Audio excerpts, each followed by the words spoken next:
যে ব্যক্তি কথা বলার সময় ও কাজ করার সময় শান্ত থাকে সে সেই লোক যে সত্যকে জেনে গেছে এবং দুঃখ কষ্ট থেকে মুক্ত হয়ে গেছে। যে ব্যক্তি নিজের জীবনকে বুদ্ধিমত্তার সঙ্গে বাঁচে সে মৃত্যুকে ভয় পায় না। মূর্খ লোক একটি গরুর মতো, যার মধ্যে কোনো জ্ঞান নেই, কেবল আকারে বড়। হিংসা এবং ঘৃণা আপনার মধ্যে থাকলে আপনি জীবনে কখনোই খুশি হতে পারবেন না। যদি আপনি অন্ধকারের মধ্যে আছেন তাহলে আপনি আলোর খোঁজ কেন করেন না? একটি জেগে থাকা ব্যক্তির কাছে রাত অনেক লম্বা মনে হয়, একটি ক্লান্ত ব্যক্তির কাছে লক্ষ্য অনেক দূরে মনে হয়।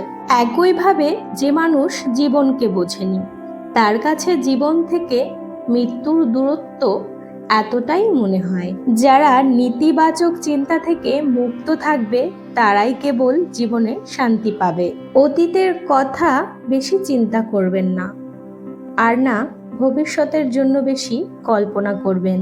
বরং আপনার ব্রেনকে বর্তমানে লাগান, যাতে আপনার ভবিষ্যৎ ভালো হতে পারে। খারাপ মানুষ পৃথিবীতে থাকা দরকার, তাহলেই তো ভালো মানুষের মূল্য থাকবে।